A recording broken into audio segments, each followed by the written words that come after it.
Welcome to another episode of Over Underrated. It is I, Fran. This week we're discussing new wave bands with The Cars from America and Indochine from Paris. I think that's how you pronounce it. You'll probably hear a better pronunciation from Babs coming up. We split this into two parts because we just love chatting about music too much. Babs made a brilliant 10-track playlist for The Cars, so we discuss each track. And then at the end, we shall let you know if we think they are over or underrated. So, on to the podcast. Oh, hang on. Yeah, what are we calling this podcast? Was it over underrated? Over underrated. Sous-évalué. Überschätzt. Överunderskattad. Over underrated. Welcome to another episode of Over Underrated. It is I, Fran, and I'm here with my co-host. How are you doing, Babs? Greetings, Fran. I am doing well. I have just opened a bottle of organic Syrah wine, so I can already see on the record that my cheeks are flushed. I'm wearing a red top. It's all going great for me this evening. Oh, Syrah. Hey! New marketing campaign there and then. How about yourself? Well, I am drinking Pepsi Max Cherry with some Of course you are. Kraken Black Spice rum. Oh, fancy pantsy. And it's not even dark, guys. This is where my life is at. Well, do you want to hear the more decadent thing I did today? So I went for lunch today with my friend Alice, and I had a limoncello as dessert. So I am on my way. I'm a decadent continental European and happy to be one. And we have a European continental theme today as well. Well, half of it. Half of it, indeed. So the theme today is new wave, which it definitely applies to both of the bands that we're talking about, but maybe reduces them a little bit. And we're going to be questioning whether the Cars are overrated. And I will be introducing Fran to the French band Indochine as underrated. But yeah, I have to say, so I made both the playlists today, and this is the longest I have ever taken to prep and make the playlists. I will get into why. So definitely a labour of love from us today, guys. And hopefully it is worthwhile. Fingers crossed. Don't let us know if it's not. So, I mean, we picked the cast. I think you picked the cast, Fran, right? When we were discussing what to pair with Indochine. Why did you pick the Cars? Even though I did the playlists, yeah. So, obviously, I would say this is controversial, maybe, but I think the best era of music is 1978 to 1983. I think that's where all of my favourite bands began or were involved in. So we've got the Smiths, The Cure, Depeche Mode, New Order, Duran Duran, etc., etc., U2, Psychedelic Furs, Talk. All of the bands that have affected me the most in my life have come from that era. The Cars also from that era, but I always knew like the two big songs, Drive and Best Friends Go, etc., etc. But I've never really dived deep into it, and I thought, at some point in my life, I must have tried to listen to the Cars because there's no reason why I wouldn't have tried to get inside the car. Even with a crowbar. An awful joke. So I thought there must have been a reason why I haven't delved deep. I must have been put off for some reason. So I know they're like massive in America and in the UK. I don't know about Europe, but in the UK they're kind of known for like two songs, literally. So I thought, okay, they do massive business in America. So, do they deserve to be that big? So literally I thought, I should probably give them another dive. So why don't you use this podcast and see if they're overrated? That's where I was at. Yeah. So where I was at where I thought I was at before doing this was that I knew their big songs, but I also knew their debut album. And I really enjoyed it, especially a couple of songs from it. And I thought, okay, well, this is a really good opportunity. Fran doesn't know them either. Like, let me do a Martin Ostwick and a Chris Webb and go and listen to all of the albums to make a playlist because, hey, why the fuck would you not do that when you have a podcast, right? But actually, from talking to previous guest, Paolo, aka my father, turns out that my parents actually owned quite a few Cars EPs. So they owned Candio and The Greatest Hits. And my dad even gifted a Rick Ocasek solo album to my mum in Christmas '86. Okay. So does that mean that they're bigger in Portugal than they were big enough in Portugal for my parents to be aware of it? Because, they were still in Portugal then. They it was the late 70s. So yes, at least in Portugal, they were big enough for my parents to know them. And I guess that's maybe why I gelled with them so much, because, you know, having listened to all 7 albums, there was this weird kind of, I didn't know the songs, but there was maybe a bit of a familiarity, and that might be in part because, you know, that they have a clear sound, but according to my dad, kind of they did play them, you know, a reasonable amount. So maybe I listened to it when I was a kid and then just kind of forgot about them. But yeah, I knew very little about the band apart from, you know, I knew what Rick Ocasek looked like and the fact that he married this supermodel when he met her aged 18 because she was in the Drive video. But I thought they have a very interesting blend of sounds, because they have this clear kind of 70s guitar rock bed, you know, bass, but also they're using synths. And it was another band, you know, a bit like Japan, same era, where it's like, wow, you sound like pure 80s and you're not even in the 80s yet, which I think is really impressive. And yeah, if you want someone far more eloquent than me, there was this music critic for the New York Times, and he said that the Cars' musical style, they have taken some important but disparate contemporary trends, punk minimalism, the labyrinthine synthesizer and guitar textures of art rock, the 50s rockabilly revival, and the melodious terseness of power pop, and mixed them into a personal and appealing blend.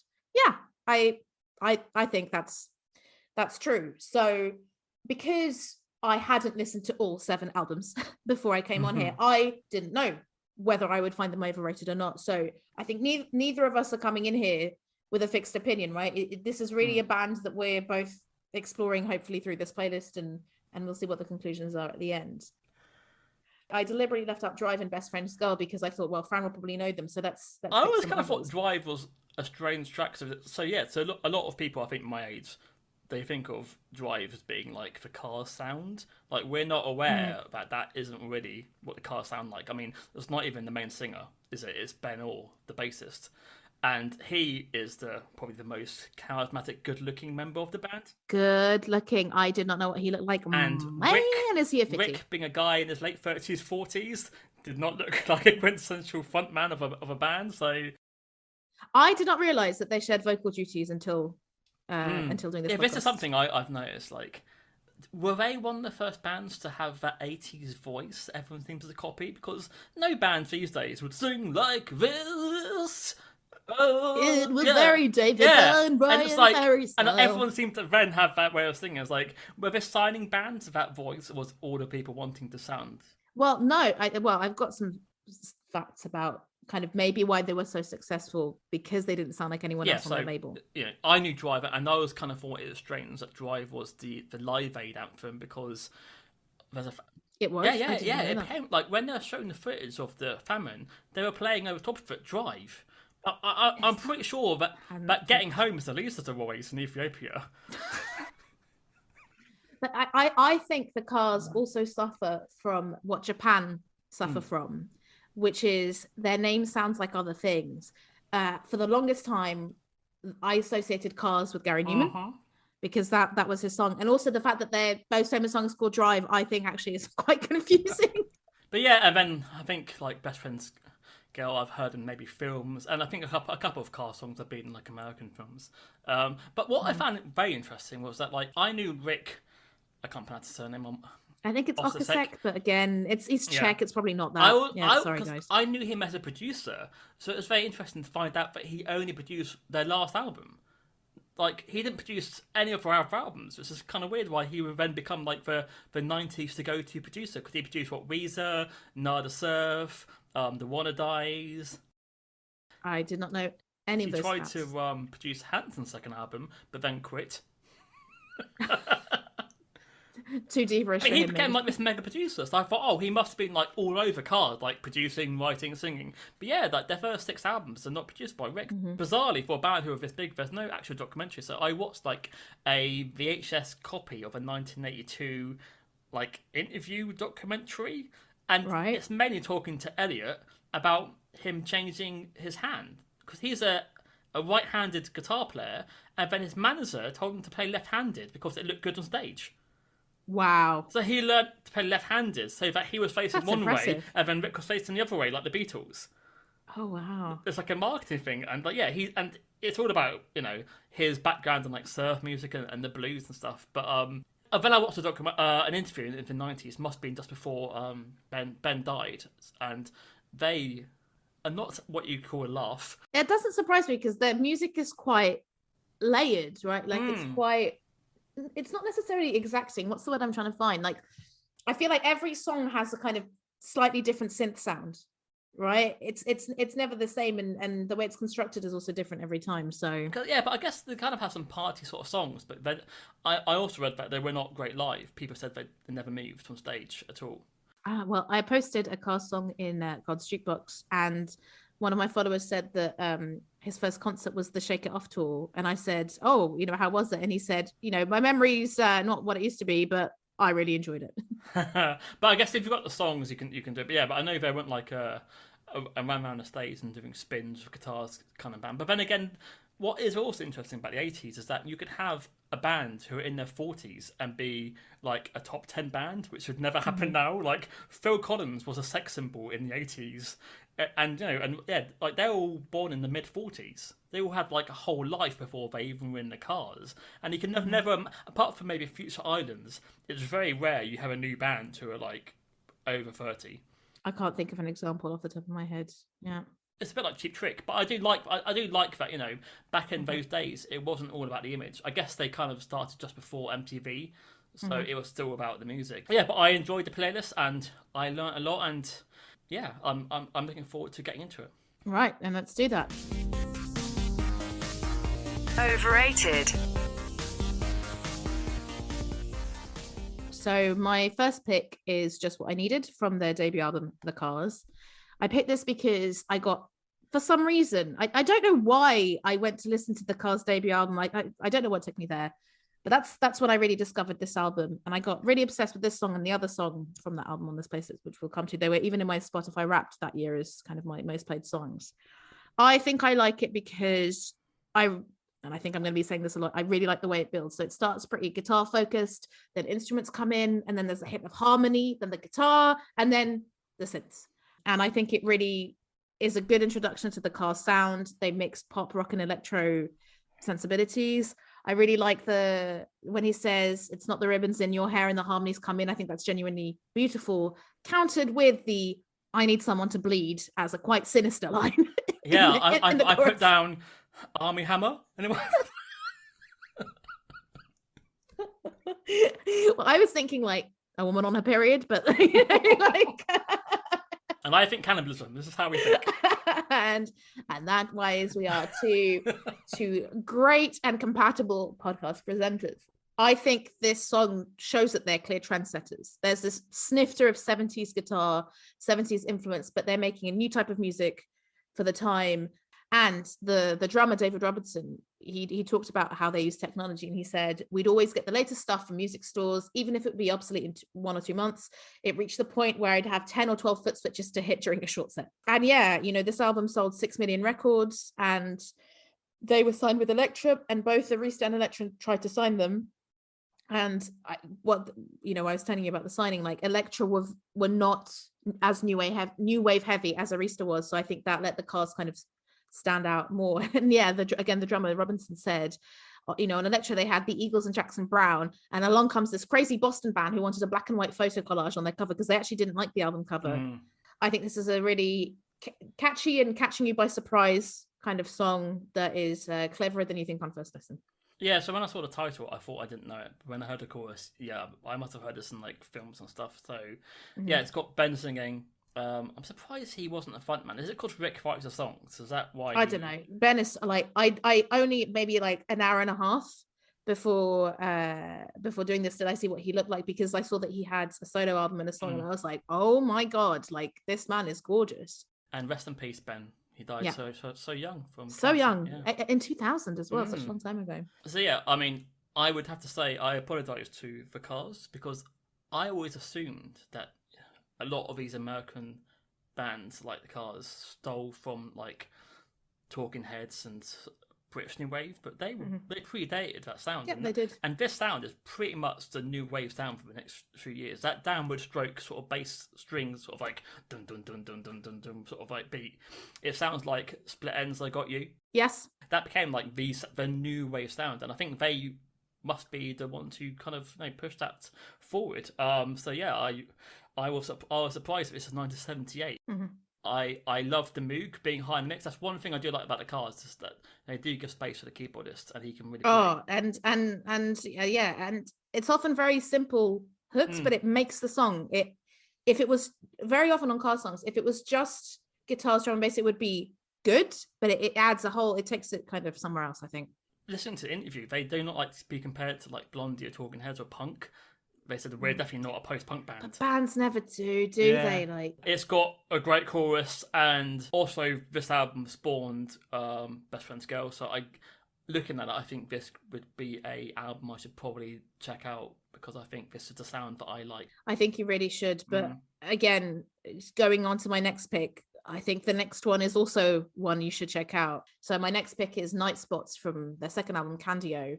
I thought I didn't know this song, but I must have. And the reason I picked this is because I think it's a really fun and elegant song about going out. He makes going out dancing sound very attractive.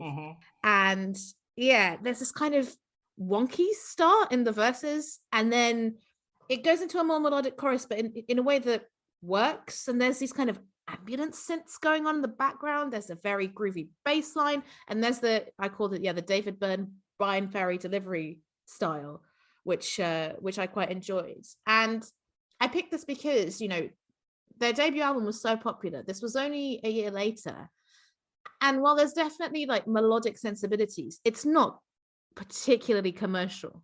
I think you can tell that there's still, and I mean the other song I picked from this album even less so, but I quite admire the fact that they seem to be having fun. They seem to still be very experimental with their synth sound, and it is the car sound, but they're not compromising anything, I think. Yeah, this was left off the debut because I thought it didn't fit. You can kind of see why. It's weird because it has elements of things I like, but it doesn't work for me too much. I enjoyed the robot backing vocals. Elliot gets to show off his guitar skills. I do feel a bit sorry for him because he's a fucking amazing guitar player, and a lot of the time I feel like he's pushed to the back of the band quite often. Or like, the guitar solo is for a very short period of time. He gets 10 seconds, go, and that's it. See you later, Elliot. It's got some nice elements, but it doesn't really work for me as a song, so I can see why it wasn't a big hit. I think you need to listen to the lyrics on this one, because him saying, "Ooh, how you shake me up and down when we hit the night spots on the town." I really like the lyrics. I know, again, of course, I didn't pay attention to them until I had to do this podcast. But can you imagine him out dancing, Rick? I can imagine him being the old creepy guy in the corner. Really? Not necessarily creepy, but like the kind of much older dude in a group. I mean, his wife was a lot younger than him, so yeah, he's not the most obviously attractive guy, but I think if you're a singer in a rock band, you're gonna be a pussy magnet, aren't you, if you want to be? And yeah, he married an 18-year-old supermodel that he met in his music video, which is very classic 70s rock star behavior. I do really like the music, I think, unlike you, but it is the lyrics that make this for me, because he says, "You go to dancing in the dim lit club, some pressure cooker crawls up on his knees, flashing sensation like a one-on-one, stomping around in the jitterbug breeze." It really is very visual for me. I do like the word jitterbug. Jitterbug is a great one. Apart from Wham, who else has mentioned jitterbug? Again, off the top of my head, I can't think about it. The jitterbug breeze, right? That sounds like a dance move. But can you imagine that's such an old man word? So, hi girls, is there any cool night spots around? That's it. But that's it. Night spots. I'm just like, this is a man singing a song from what was it, 9 years before I was born? But I'm like, yeah, fucking Rick, let's hit the fucking night spots. I really like this. Okay, so this one is not so much for me, but maybe the next one is. So, so when I listened to Candio, I felt, with none of their albums did I feel the same instant connection as I did with their debut album. But with both Candio and the next album, Panorama, I pretty much liked all the songs on first listen. Like it was instant for me. And my next pick is called Down Boys. and it's from 1980. So it's their third album in 3 years. And again, I'm amazed that it again sounds less commercial than their other stuff. Like I really feel like they're sticking to their guns. And I picked this because I really like the B-52's theremin synth. This song I think is not too dissimilar from the two previous songs. He's got a very snotty attitude. The opener, which is you were trying to be cute and it didn't work out, it's just like, oh, devastating. And and the lyrics, like it basically sounds like they're teenage boys practicing negging. He says, "You can't make it with the damn boys. They don't hear a word you say. You can't make it with the damn boys. Just stay out of their way." And it's like, Jesus, all right, calm down, mate. Like, how old is he here? Who knows? But I like the sound. I like the attitudes, and yeah, I thought this represented that pretty well. What did you think? Well, I mean, I don't want to meet a down boy. They sound nasty. Yeah, what is it? Is it like a holler back girl? Are they in the same family? Hey, Fran, you can't hang out with me. You're not a down boy. A down boy. Oh, but they're clearly talking about a girl, and they're talking about her being hysterical as well, which I was like, ugh, yuck. It's just like one of the only albums about a hot girl on the cover. Yeah, it's like a black and white checkered flag from the from the Formula One. Because they said the album company forced them to have like the girl on the front cover of the first album. Yeah. But then they seem to continue the theme for quite a long time. So Alberto Vargas did that album, did the Candio album cover, and then he also did Heartbeat City. You don't really know much of Devo's back catalogue. I do not know much of Devo. So the keyboard sound on this is Devo. And who came first? So is this 80? So I think Devo's pipped them to this. Mm-hmm. So I instantly thought, oh, hello Devo. I like the chiming guitar licks. I like Ben singing. I think he's a better singer than Rick. Although I think it's a bit too messy and hasn't got the greatest chorus. But it did make me want to listen to more. Do you know why you don't think it has a good chorus, Fran? Because you're not making it with the Down Boys. That's true. If I was a Down Boy, I'd fucking love this shit. Yeah. Alas, I'm sorry, the Cars. That's okay. But what I found interesting is that for me, Panorama isn't that big a jump. Like, yeah, probably not as commercial, but it's not that big a jump from the first two albums. But Rolling Stone called it an out-and-out drag. And how it is, guys. Yeah, but I really like Rick's attitude. So Rick said about this album, I believe the Cars have something to contribute. You have to remember, we've only been together for 3 albums. I'd be really ashamed if we didn't go way beyond where we are now. I wouldn't offer anything we've done so far as an indicator of what we may sound like later. He's just like, yeah, we're just doing our thing, pushing some boundaries and okay, yeah. Hey, podcast lovers. Now available. A new podcast experience featuring exclusive miniseries like Food Faves, and all new series that takes a fun look at everyone's real first true love, food. Milky Way Marvels, a lighthearted astronomy series where we explore the fascinating wonders of our galaxy. Pop culture icons, an entertaining, nostalgic look back at various nouns in popular culture, plus more. Relax, enjoy, listen, laugh, and maybe even learn. Podcast, presented by Sonic Embassy. Now streaming everywhere you listen. Access quick links to your favorite places to listen now at solo.to/Sonic Embassy. So I think that like Elliot and Rick were in a band previously, and they were like a Neil Young sounding band, completely different. But again, if you haven't had success in one genre, the best thing to do is to completely do the opposite, isn't it? Really. So yeah, and I also found it interesting that the band said like the most exciting thing they did was to move to England to make the first album, because to them like England was pushing the new music, and they thought that'd help them out. I'm not surprised because you've lived in the US, right? What I feel is like the US has amazing music, but music doesn't permeate society in the same way that it does in the UK. I really feel, having lived in different countries as well, like music is everywhere and everything. I know very few British people who are disinterested in music, whereas I know quite a few Brits who are. And I think they said like because of Bohemian Rhapsody, they knew that this producer would be happy doing like a non-commercial sound. Oh wow, that is very interesting. American capitalism getting in the way already of of what they wanted to sound But like. I guess America's just too big. I guess, and back in before the internet, like it takes so long to hear a new song, a new band. So in England, we're smaller. We're all on top of each other. So Yeah. a new song or new band can tour, and the whole of the UK would know it in like a week or two. You can't do that in America. So it does make sense that the UK was pushing things faster because of the space. But yeah.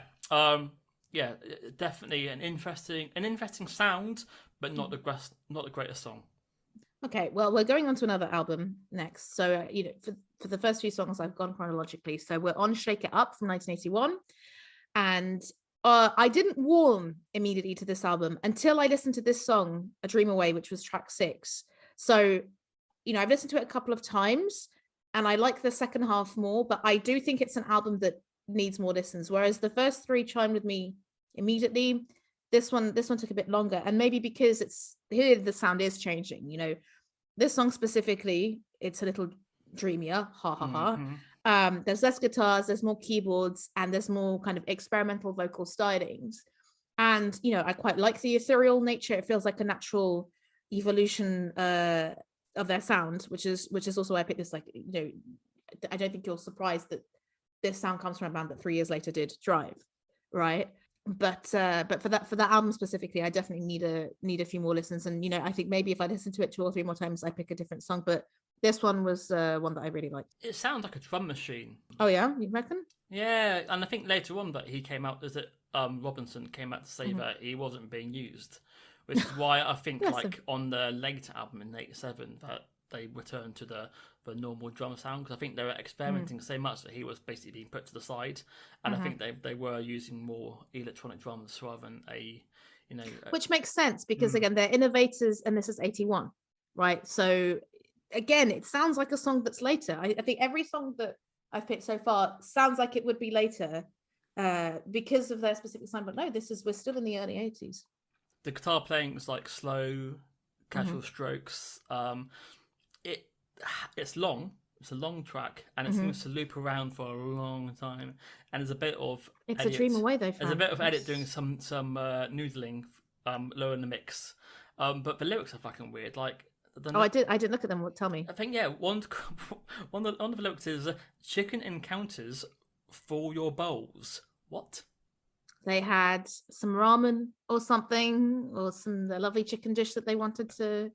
Well, I guess if it's a dream away, it could be weird dreams that they're having, right? Yeah, I guess in your dreams you can have a chicken encounter. Why not? A chicken encounter, why not? I'm looking at my cat right now. I think she would love to have a chicken encounter. Moving along to a song which I know very well, but had forgotten that this was a cast. So this is Hello Again from Heartbeat City 1984. My dad played it all the time, and I hadn't realized it was the Cars, or kind of had forgotten that it was the Cars again, because there's this link. I asked Paolo for his views, and he says, this song makes you want to move and shake and dance. It's just so catchy, and I haven't tired of it roughly 40 years later. So unlike him, love you, Dad, but I included this because I think it's a bit annoying. In the same vein, actually, as Best Friend's Girl, I don't really like Best Friend's Girl because he goes, my best friend's girlfriend, and that's a bit annoying. Maybe it's because, bless him, Paolo played this all the bloody time, but it's straying more into kind of clear pop, and I don't really like that. I like the fact that pop is an element, but not the whole of the Cars songs, where this feels like more standard electro pop. Have you seen the video? I have seen the video and sent hell. it to my dad, who'd never seen it before, and was like, what? Because Andy Warhol directed it and is in it, and he's playing a bartender, and there's a guy with a snake and some pretty ladies. The fuck is what happening? is going on? But yeah, what do you think of it and the video? Yeah, never heard this before. Obviously, this is a move from Baker to Mutt Lang, the guy famous for Def Leppard, I guess. Aerosmith as well, right? Yeah. So yeah, Andy Warhol even cameos as a bartender. And badly lip syncs to the song. Yeah. And it's got lots of awkward dancing and a chat show about gratuitous sex and violence. Don't know why. Some awful kissing sequences of people who've not kissed before. And and yeah, but to move on to the music, it's funkier than maybe before. I thought because Paolo liked this, you might like this because you are the Melody Men. So. That is our band, actually. Yeah. Please for the band. My dad can play the piano, so Welcome to the Melody Men. Oh, I would pay good money for that. Yeah, so it's got like a bass sort of keyboard sound. It sounds a bit like a frog. That makes sense. Wow, wow, Wow, wow, wow. wow. Yeah, it's got a very eccentric 80s production, but it has a catchy chorus. And I do think I like a lot of songs. It gets stuck in your head. Yeah, I think I like a lot of songs with hello in the title. You got Lionel, you got Hello Goodbye by the Beatles, Hello Ladies and Gentlemen by Cheap Trick, former podcaster, Hello by Adele, and Hello by Oasis, sans the Gary Glitter lyrics. But yeah, so I quite enjoyed this. You just like being greeted by your favorite band. Yeah, more bands need to say hello. Yeah. So yeah, I think because I didn't really know what the cars would sound like. I have included songs that I didn't like so much because precisely we're exploring, right, if they're overall underrated. But yeah, the reason I included this is because I thought you might like it, but I knew that I didn't. So have a bit of a clash. Yeah, it's I do like a frog keyboard sound. And I do like a catchy chorus. It did hit me hard. So if people want to get Fran, a cameo or something like that, these are the requests that you have to put into the musician. And the Melody Men will be making a new album next year. The Melody Men's first cover will be Hello Again. With a lot of frog-related keyboard sounds. Will you sample the frog chorus by Paul McCartney? Yeah, it'll be sung in pure Portuguese by Paul. Cannot wait to send this to my dad. So, so far I've gone sequentially, but I didn't want to just do it kind of by ear. So we're back again at their debut with You're All I've Got Tonight. And I will say that for now, this is maybe my favorite Cars song, probably because of the way it's constructed. You've got, as with Just What I Needed, guitars, then synths, then the harmonies, then the keyboard comes in to build the chorus. I really like the desperation in his voice of just like, fucking let me have some sex. And I think the harmonies here are at their best. It's very, like, my notes are very similar to Just What I Needed, but I think this song edges it because I really feel it through the way that he's singing. I can really believe that, he basically is happy to let a woman beat him up to have some. Do you agree? Well, I mean, I'm surprised this was not a single. But then again, I think Elliot said that the first album is basically a greatest hits. It could be a greatest hits. And you've got tribal sort of drums at the start of it. After Hello being overly produced, this is nice to hear the original sound with the straightforward like Moog sounds. Elliot gets to cut loose. I love the driving bass. Driving bass is good. We haven't really mentioned bass, but the bass lines are often very good with the Cars. I think I prefer the rawer sound. I like the layered vocals in the chorus. It's a little bit Talking Heads, although they are not fans, but I can imagine Talking Heads do the song. Yes. Especially vocally and lyrically. Yes. Yeah. Yeah, I agree. Thank you. Yeah. Wow. For once, I'm just surprised that we're agreeing. Fran, you can mock me and I don't care. You can rock me just about anywhere. That's absolutely fine. But you can't pump me or bump me. We've not reached that stage in our podcast. We may not agree on the next fucking song. What the fuck is this about? Hello. Shooby-doo. All right. Shooby-doo from Candio once again. So I wanted to include this because this is clearly the Cars that are most experimental. And I can tell right now that you're not going to agree with the next few sentences that I say. This song basically starts with what I call robots having sex. It is basically, they were like, hey guys, let's get all the synth sounds that we can, put them all together and, have a really weird pleading voice and have a 1 minute 38 song, which ends with him screaming, don't tell me what to do. I also picked this because I think this song more than any shows what you say of they were one of the first people to do this kind of I've put the dark wave voice, right? The sound of weird electro that still exists with us today and is there. And I personally wish they'd done a lot more of this. Like I really like the fact that this didn't get cut out of Candio. I would have loved loads of more weird shit like this. Fran. Yeah, it's weird. And it's like, although listening to it on the vinyl, I believe this is blended into other songs. Yeah. So the way that it starts with the ending of the previous song. Yeah, it's like an urgent, weird nightmare. There's like it is, an anxious vocal delivery. Oh, tell me what to do. Is he angry about an ex called Sue? I don't know. Oh, who knows? But It's yeah, a fever dream. it's got like a phone ringing in the background. I can believe it. Yeah. I mean, I can believe it, but to be honest, I don't know, even though the song is in my head and I know it because there's so many other fucking sounds going on. I'm happy, so... I'm glad you're happy. Guys, I'm happy today. I'm so happy you're happy. It might be the rum, but, hello. Hello again. Hello again. Not hello. Oh, bloody hell. Right. So, to me, I thought, like, the Cars were a classic rock band cashing in on the new wave success. Which I did see a lot, like, Yes, for example, like, they were not a new wave band, but then, like, when the 80s happened, they thought, oh, we need to change our sound.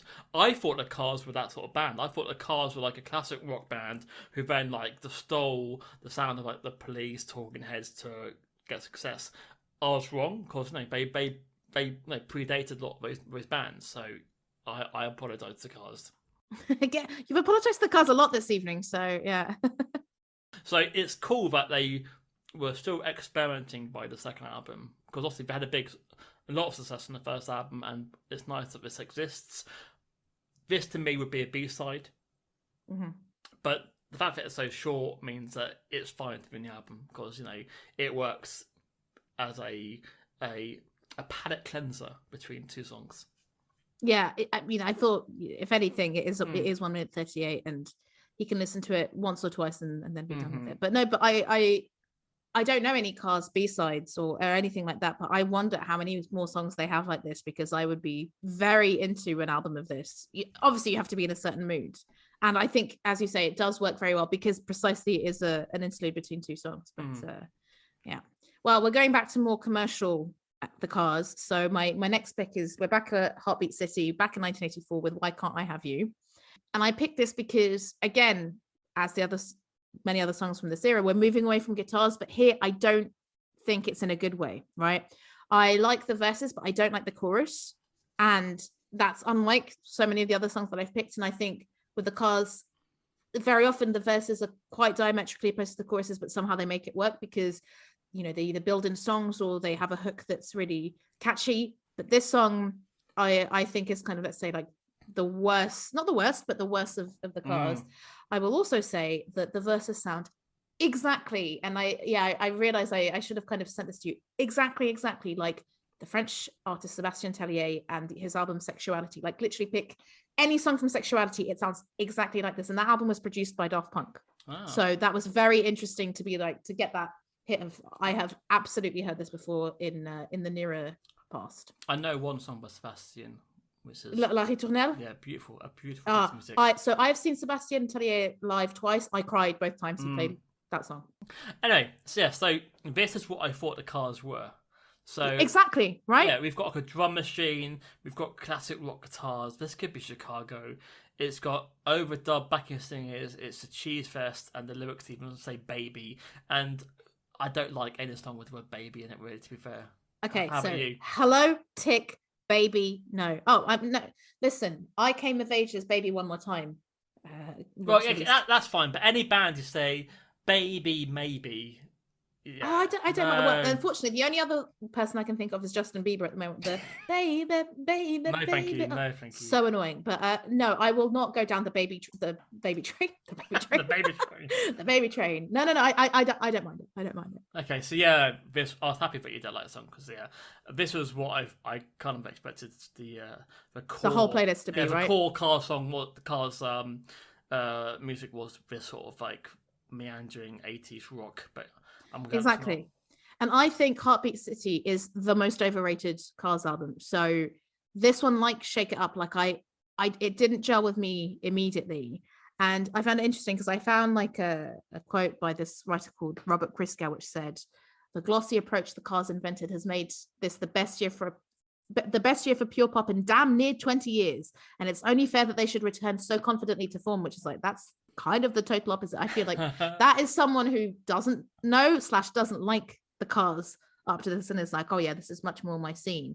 But I mean, we're on album 5, right? So in a way, again, kind of disrespect to you for only going more pop at this stage, and clearly it resonates with a lot of people, but yeah, not with me. This was like a 3-year gap between Shake Away. Oh god, yeah, I keep calling it the wrong thing. Yeah, is it Shake Away or Shake It Off? Yeah, Shake It Off is it's Taylor Swift. Sorry, Shake It Up. Was that not as successful? Because sometimes bands will just do more of a pop album because they want to get success again. I think Shake It Up was more successful than Panorama. Really? I don't know by album numbers, but Panorama I think was a little bit slated. Because obviously changing producers also means a band who are concerned about where they're going. So, but yeah, and I think Mutt isn't really into like weird. Like I don't think Mutt would ever produce a song with Shooby-Doo. To be fair. Shooby-Doo. And if he did, I'm sure it would be great. So yeah, so moving on to the final original Cars album. Oh well, the original lineup, yes. Yeah. With the original, yeah. So I've picked Door to Door from Door to Door. And I've picked this, unfortunately, because I feel it's slightly diminishing returns as we move on. But of course, 5 albums in 10 years is a really impressive achievement. And I picked this one because I found it interesting that they've brought back the guitars, but I think slightly unsuccessfully. I don't like the guitars, especially the guitar solo. Whereas normally, it's like a little hint and it adds a flourish and you enjoy it. Here I don't like it. And All Music agrees with me because they say, with humdrum rhythms and cloudy melodies replacing any hint of pop depth, this is not good. But So, is that the album or is that the album? Okay. The album as well as the song. So do you know the band Onga Bongo? I do know the band Oingo Boingo. Yeah, so that vocal delivery is very much Rick, isn't it? I don't know Oingo Boingo well enough to be like, yes, Well, and stroke my chin hair. But Danny yeah. Elfman, obviously, I think he's borrowed a lot of that sound from the Cars, hearing the Cars on this. So to me, this sounds a bit like Onga Bongo, so I think it's a fun American new wave band. But I quite enjoyed this. Oh, okay. Well, there we go. I'm glad. Apparently, it was a return to the original sound because they wanted to have live drums and a higher guitar sound in the mix. It's got like a stampede-y, urgent drum sound. It's less meandering, and I think I quite enjoy it. Oh, so you might enjoy this album. Yeah, then. I thought this could have been a hit, but I guess it wasn't because they broke up the year later, didn't they? Yeah, I think reading about it, it's kind of like his heart wasn't really in it anymore. Rick Ocasek. And he'd done like a solo album by Yes, Emotion in Motion, which again is owned by my parental unit. Is it any good? I've not heard of solo stuff. Well, what my dad told me said it's too melodic for me. So probably Fran, you would enjoy it. Come on, guys! Don't you put me in the box? So for a fellow melody man, yes. For I don't know the harmony discord over here, no. Okay, so yeah, I quite enjoyed Door to Door. Okay, Door to Door. Well, then I'm intrigued to hear what you think of the last song. So after a 25-year break, I wonder what the record is. Do you know what the record is for kind of longest period between bands releasing albums?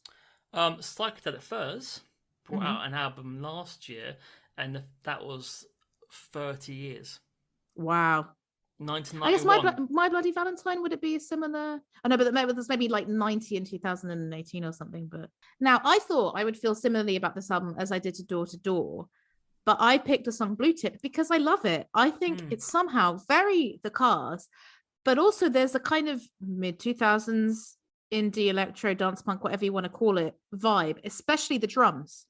And I think it's a really impressive achievement. His voice sounds still really good. It was produced by Jack Knife Lee, who produced a lot of people, including Reasonless Treason by Kasabian, by the way, if you want to keep linking to kind of previous podcasts.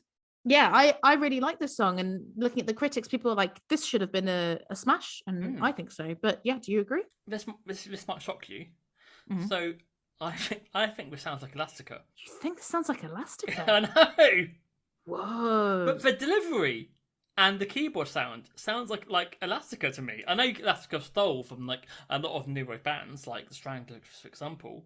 So it kind of makes sense. Oh, are you calling Stranglers new wave? JJ Burnell's going to come and karate chop you. No More Heroes was kind of post-punk, I guess. No, of course they have those elements. I'm just saying they might not. Yeah. But I actually really enjoyed this, and I was shocked that it's 2011. It's great, isn't it? Yeah, I mean, like Rick was like 68 when he delivered his vocal. You would never think that is amazing. Amazing. And yeah, I don't know if you read about how you know, in 97, Rick was like, we're never going to reunite. he literally said, I'm saying never, and you can count on that.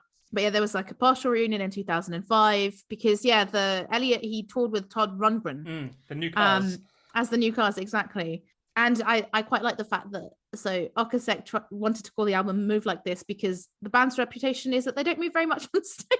I'm like, that's quite funny. But yeah, it really surprised me. Like I would say, okay, a bit difficult now because, you know, these later albums kind of blend into one on listening, but I probably enjoyed this album more than Door to Door, which maybe isn't so surprising because, you know, like I said, Door to Door, it was 5th album in 10 years and the band was sick of each other, and here they'd had a substantial break. And as you say, you know, Rick was producing, but I'm amazed with that. This is an achievement.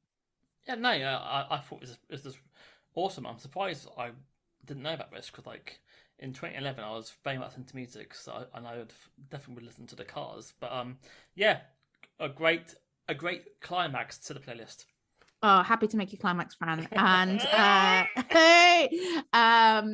yeah, so my feelings, having meticulously gone through all the albums, the Cars are not overrated.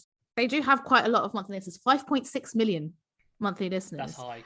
Which is high, but I'm like, they were the innovators, they were the trendsetters, they were fusing rock and electro, I think, in a way that I don't know that many bands were doing it in that time. You know, we've mentioned the Talking Heads and the Roxy Musics, but who else? I really don't know. And I think you're not the only person who's going to have thought like, oh, they ripped people off, rather than they were the ones helping originate the sound. I think the songs that they're best known for are My Best Friend's Girl, which I find annoying, and Drive, which is fine, but in the same way that Golden Brown doesn't represent the Stranglers, I don't think Drive adequately represents the Cars. So until more people know about Blue Tip, and you're like, all I've got tonight, Cars, not overrated. I guess so. I'm looking at other bands of the same era, and to see how they. So Talking Heads get 7.5 million per month, so they're higher than they are. So they are lower than some of the other bigger bands of that era. That's a lot for Talking Heads, given how few albums they sold, as you mentioned, right? So looking at the stats, that they are beaten by most of their contemporaries. So I thought they'd be higher than. So if you're looking at UK, where they weren't really known, like I don't ever hear the Cars on the radio apart from Drive. Apart from Drive, basically. No. They aren't Drive. They aren't a mid-tempo. They are a cult, and you should follow them. But no, you shouldn't. Their lyrics are awful most of the time. Yeah, they're not a mid-tempo, boring Americana band. They've got plenty of ideas. They've got a great synth player, great guitar players, a great. I mean, they all can play fantastically. So yeah, go on then. Yay! Oh, how pleasant. They are not overrated. Yeah, I don't think you can call them underrated because they clearly have a lot of fans and following, but you know, it does surprise me that they have that many monthly listeners and followers when, as you say, you don't really hear them. And I think if you ask people like, oh, name songs by the Cars, like it would just be the main ones. And that is the end of part 1. So we both kind of like the Cars. Who'd have thought that they were more than just who's gonna drive you home tonight? If you want to chat to us about any 80s bands you want to hear, or let us know anything to do with the podcast, you can find us on Twitter at OUMusicPod, on Instagram at overunderatedmusicpod, or give us an email at overunderatedmusicpod@gmail.com. But until then, you just have to wait a few more days and you'll get part 2 with Indochine, a band I should probably know how to say by now. Bye bye.